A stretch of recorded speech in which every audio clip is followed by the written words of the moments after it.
SR shopping mall తో సంక్రాంతి లక్ష్మి మీ ఇంటికి పండగ కళ సరికొత్త కలెక్షన్స్ మీకోసం ఎస్ఆర్ షాపింగ్ మాల్ అందరికీ సంక్రాంతి శుభాకాంక్షలు.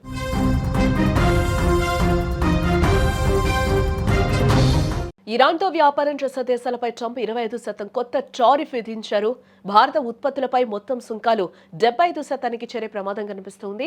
రష్యా చమురు కారణంగా ఇప్పటికే భారత్పై 50% టారిఫ్స్ వేశారు. టెహ్రాన్, ఢిల్లీ మధ్య 15,000 కోట్ల ద్వైపాక్షిక వాణిజ్యంపై ఎఫెక్ట్ పడనుంది. బియ్యం, తేయాకు, ఫార్మా ఎగుమతులకు భారీ ఆర్థిక భారం పడనుంది. జనవరి 13న భారత్, అమెరికా మధ్య కీలక వాణిజ్య చర్చలు జరగనున్నాయి. అమెరికా అధ్యక్షుడు డొనాల్డ్ ట్రంప్ మరోసారి తన అమెరికా ఫస్ట్ అంటూ కూడా భారత టార్గెట్ గా పనిచేస్తూ ఉన్నాడు. తాజాగా ఇరాన్తో వాణిజ్య సంబంధాలు కలిగిన ఏ దేశమైనా అమెరికాతో వ్యాపారం చేయాలంటే 25% అదనపు సుంకాన్ని చెల్లించాల్సిందేనని ఆయన హుకుం జారీ చేశారు. భారత్కి ఇది పెద్ద తలనొప్పిగా మారిందని కూడా చెప్పుకోవచ్చు. ఎందుకంటే రష్యా నుంచి చమురు కొనుగోలు చేస్తున్న కారణంగా మన దేశం ఇప్పటికే 50% సుంకాలను ఎదుర్కొంటూ ఉంది. ఇప్పుడు ఇరాన్ వాణిజ్యంపై విధించిన 25% కలిపితే భారత ఉత్పత్తులపై అమెరికాలో పడే మొత్తం సుంకం 75%కి చేరుతుంది. ఇది మన ఎగుమతిదారుల పాలిట మరణశాసనమనే చెప్పుకోవాలి. అలాగే టెహ్రాన్లోని భారత ఎంబసీ లెక్కల ప్రకారం 2024-25 ఆర్థిక సంవత్సరంలో ఇరు దేశాల మధ్య దాదాపు $1.68 బిలియన్ అంటే 15,000 కోట్లకు పైగా వాణిజ్యం జరిగిందన్నమాట. భారత్ నుంచి ప్రధానంగా బాస్మతి బియ్యం, తేయాకు, చక్కెర, ఫార్మా ఉత్పత్తులు మరియు ఆర్గానిక్ రసాయనాలు ఇరాన్కు వెళ్తూ ఉన్నాయి. మరోవైపు మనం ఇరాన్ నుంచి పిస్తా, ఎండు ఫలాలు మరియు పెట్రోలియం ఉత్పత్తులను దిగుమతి చేసుకుంటూ ఉన్నాం.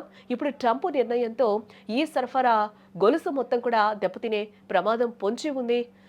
కేవలం వ్యాపారమే కాదు, భారత వ్యూహాత్మక ప్రయోజనాలపై కూడా ఈ నిర్ణయం దెబ్బ కొట్టనుంది. ముఖ్యంగా చాబహార్ పోర్ట్ ప్రాజెక్ట్, అలాగే ఆఫ్ఘనిస్తాన్ మరియు మధ్య ఆసియా దేశాలకు చేరుకోవడానికి భారత్కి పోర్ట్ ఎంతో కీలకంగా కూడా చూస్తూ ఉంటాం. గతంలో అమెరికా దీనికి కొన్ని మినహాయింపులు ఇచ్చినప్పటికీ తాజా టారిఫ్ వార్ నేపథ్యంలో ఈ ప్రాజెక్ట్ భవిష్యత్ అంధకారంలో పడే అవకాశం ఇక్కడ కనిపిస్తుంది. అయితే ఈ సుంకాల విధింపుపై అమెరికా సుప్రీంకోర్టులో విచారణ జరుగుతూ ఉంది. అధ్యక్షుడికి ఇలాంటి సుంకాలు విధించే చట్టబద్ధమైన అధికారం ఉందా లేదా అన్న దానిపై కోర్టు బుధవారం కూడా తీర్పు ఇవ్వబోతుంది. ఒకవేళ కోర్టు ట్రంప్కు వ్యతిరేకంగా తీర్పునిస్తే అమెరికా ప్రభుత్వం $100 బిలియన్ తిరిగి చెల్లించాల్సి ఉంటుంది.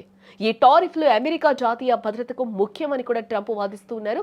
కోర్టు నిర్ణయం ఎలా ఉంటుందోనని ప్రపంచం మొత్తం కూడా ఇప్పుడు ఆసక్తిగా ఎదురు చూస్తూ ఉంది. రష్యా, ఇరాన్ దేశాలతో భారత్ కొనసాగిస్తున్న సంబంధాలు అమెరికాకు మింగుడు పడడం లేదు.